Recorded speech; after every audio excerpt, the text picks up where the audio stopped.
Assalamu alaikum. This is the third video on the drugs used in angina pectoris और therapeutic strategies देखी थी हमने। Types of angina देखा है, तो अब हम पढ़ने लगे हैं नेक्स्ट जो है वो नाइट्रेट्स। ठीक है, तो नाइट्रेट्स क्लासिफिकेशन एंड फार्माकोकाइनेटिक्स। तो सबसे पहले यहाँ लिखा है जो नाइट्रोग्लिसरीन है वो most important of the therapeutic nitrates available in the form that provide a large range of duration of action. यानी जो हमारे पास नाइट्रेट्स है ना, वो हम 3 तरह से यूज़ कर सकते हैं। एक सबलिंगुअल भी यूज़ कर सकते हैं, इसकी ऑरल भी आता है, और इसमें वो ट्रांसडर्मल भी आता है। जो इसका ऑरल है, सॉरी सबलिंगुअल है, वो 10 to 20 मिनट्स हैं, वो एक्यूट अटैक्स के लिए यूज़ होता है। फिर 8 से 10 आवर्स जो ट्रांसडर्मल आते हैं वो प्रोफाइलेक्सिस के लिए यूज़ होते हैं। और जो नाइट्रोग्लिसरीन है वो डीनाइट्रेट होती है लीवर और स्मूथ मसल के अंदर 2-डाइनाइट्रेट के अंदर, जो कि स्मूथ मसल रिलैक्सेंट है, यानी कि वैसोडाइलेटर है। फिर उसके बाद वो कन्वर्ट हो जाती है मोनोनाइट्रेट के अंदर, जो थोड़ी लेस इफेक्टिव है। इसके अलावा जो एक ओरल ड्रग आती है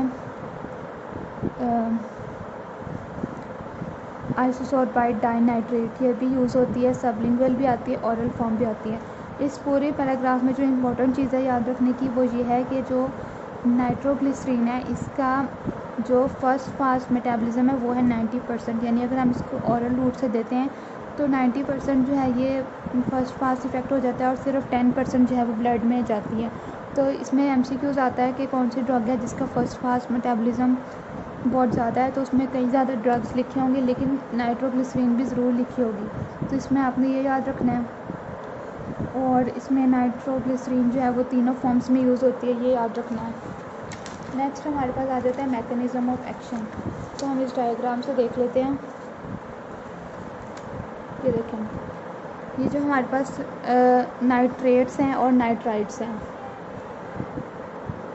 ये आते हैं इन द स्मूथ मसल। जो हमारे पास आर्टरीज़ हैं उनके आपने बेसिक स्ट्रक्चर पढ़ा होगा फर्स्ट ईयर हिस्ट्री में। तो उसमें स्मूथ मसल्स होती हैं जिनकी कॉन्ट्रैक्शन और रिलैक्सेशन होती है। तो ये नाइट्रेट्स और नाइट्राइट्स बॉडी के अंदर आती हैं। इनके ऊपर एक एंजाइम एक्ट करता है, एल्डिहाइड डिहाइड्रोजनेज 2। ठीक है, हम उसको कन्वर्ट कर देते हैं निट्रिक ऑक्साइड में।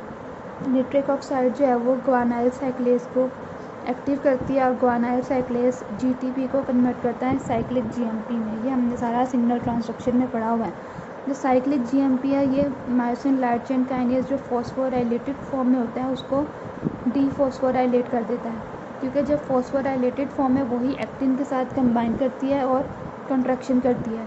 अगर इसकी फॉस्फोराइलेशन को ख़त्म कर दिया जाए तो ये एक्टिन के साथ कंबाइन नहीं करेगी और कंट्रैक्शन नहीं करेगी। तो जो साइक्लिक GMP है ये इंपॉर्टेंट है। ये आपका जो है वो फॉस्फोराइलेशन को ख़त्म करता है और जो है वो रिलैक्सेशन होती है। तो ये इसका है मैकेनिज़्म ऑफ एक्शन। आगे इसका कार्डियोवास्कुलर इफ़ेक्ट कैसे है वो मैं आपको बताती हूँ। ये जो नाइट्रेट्स हम पढ़े हैं ना,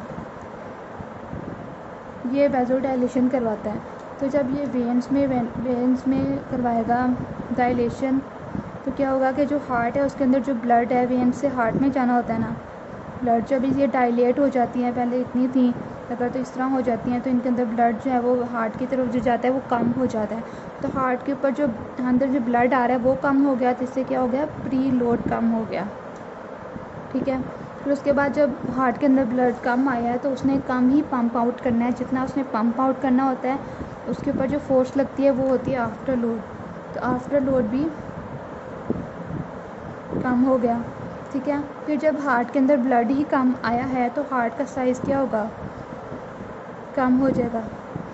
ठीक है, और इसके अलावा इस सब से क्या होगा कि जो हार्ट की ऑक्सीजन रिक्वायरमेंट है वो कम हो जाएगी। ठीक है, क्योंकि उसके पास काम ही कम है, क्योंकि उसके पास थोड़ा सा ब्लड आया है, उसने थोड़ा ही पंप करना है, उसका साइज़ भी छोटा हो गया, तो उसकी ऑक्सीजन रिक्वायरमेंट कम हो जाएगी। और डबल प्रोडक्ट जो था हार्ट रेट और सिस्टोलिक प्रेशर का मल्टीप्लाई करके आता है वो भी हो जाएगा कम।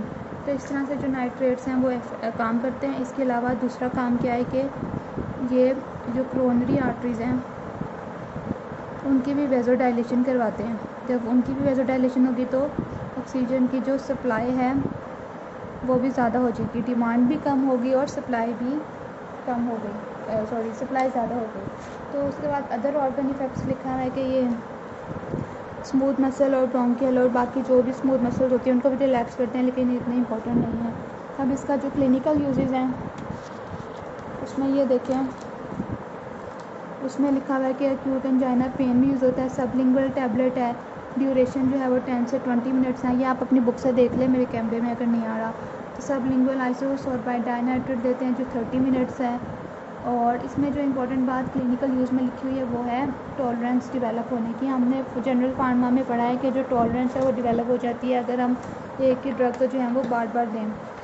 तो इसमें भी है कि टॉलरेंस डेवलप हो जाती है अगर हम जो है वो ट्रांसडर्मल पैच या निट्रोग्लिसरीन बार बार दिए जाएँ। तो जो पैच होते हैं वो उसको रिकमेंड किया जाता है कि वो 12 घंटे बाद लगाएं। जो पैच होते हैं वो स्किन पे लगाते हैं तो आहिस्ता आहिस्ता करके वो अब्सॉर्ब हो जाती है नाइट्रोग्लिसरीन। तो इसलिए जो है वो टॉलरेंस ना डेवलप हो जाए तो हम 12 घंटे के गैप से देते हैं। उसके बाद toxicity of nitrates and nitrites, ये बहुत ही इंपॉर्टेंट है, इसमें से क्वेश्चन आता है। इसको मैं आपको नेक्स्ट वीडियो में बताती हूँ।